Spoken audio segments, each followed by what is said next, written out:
Eu desci tudo aqui, 4 metros talvez.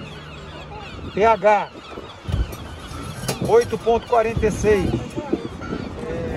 Salinidade 32,33. Resistividade 22,2. Temperatura 22,02. Num primeiro momento, o objetivo do trabalho é simplesmente entender qual é o nosso nível de contaminação, porque a gente nem sabe aqui na costa do Rio de Janeiro qual é o nosso nível de contaminação. A gente não sabe aonde tem microplástico, qual é a concentração em que eles estão. Caraca, tá muito limpa a água, tem um cardume de cirurgião, não tem corrente nenhuma. 20 metros de visibilidade. No segundo momento, tentar encontrar nos organismos. Então a gente vai começar com os invertebrados, que a gente pretende fazer um teste, depois a gente vai fazer várias análises e a gente vai fazer nos peixes também, em organismos maiores, para a gente entender essa transferência e esse acúmulo de plástico na cadeia trófica, na teia trófica marinha.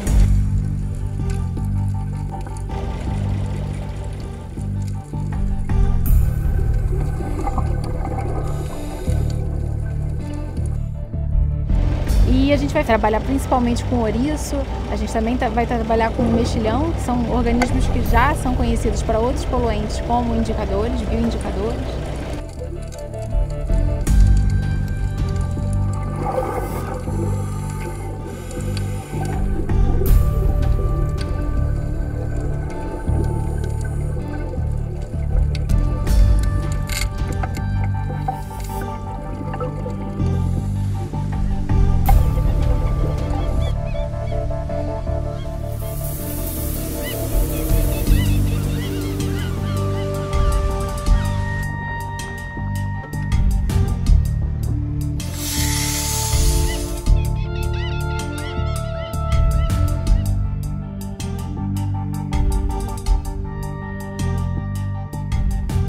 Essa rede se chama rede manta, ela passa na superfície da água e aí conforme ela vai arrastando na água, ela vai filtrando partículas, dentre elas as partículas de microplástico, que é o que a gente está procurando aqui hoje.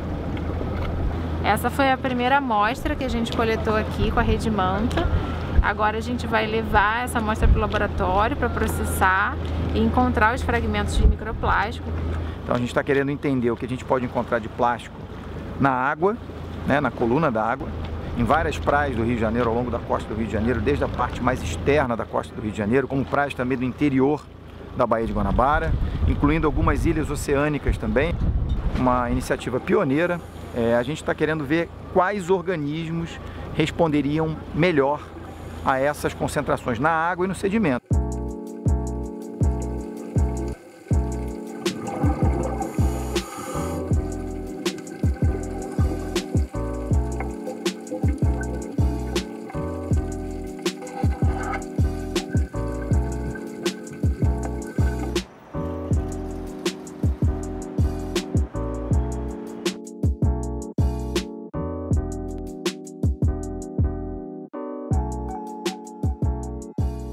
O plástico certamente já está presente no organismo humano, então alguns trabalhos muito recentes já mostram inclusive fragmentos de microplástico na placenta humana. Então é cada vez mais comum, então já foi encontrado fragmentos no sangue, né, fragmentos nas vias respiratórias. Então a gente sabe sim que o microplástico, o nanoplástico, ainda mais do que o micro, porque ainda é menorzinho, ele já faz parte da gente.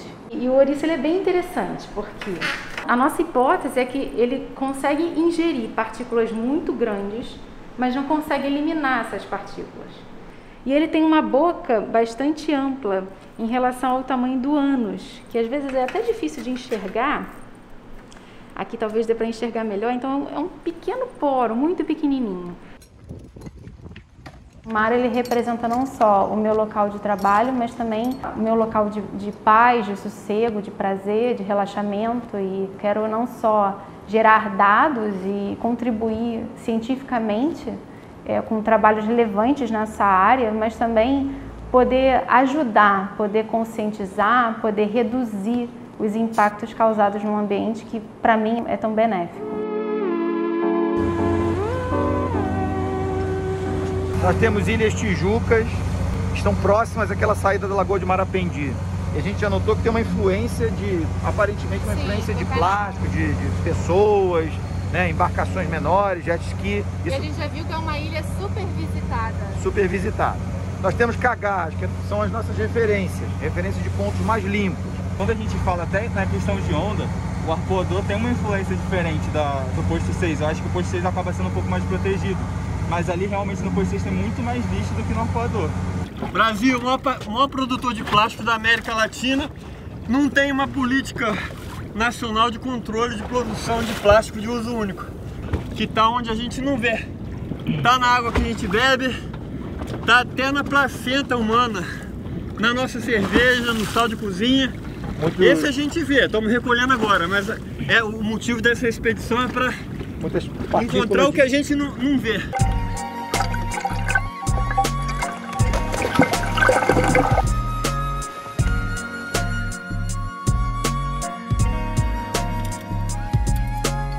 Então o maior problema do plástico, além da alta produção, é o plástico do uso único, porque simplesmente você usa uma única vez e ele vai ser jogado fora, né? Ele não vai voltar para o sistema. Pouquíssimo do plástico produzido é reciclado. Não existe ainda um interesse público ou interesse governamental para que seja reduzido o plástico. Tudo que você olha na sua rotina diária tem plástico. Então, apesar dele estar completamente disperso no ambiente, a gente não sabe ao certo o que ele pode causar, nem para nós, nem para organismos aquáticos. O melhor caminho é o caminho da conscientização, é o caminho da educação ambiental.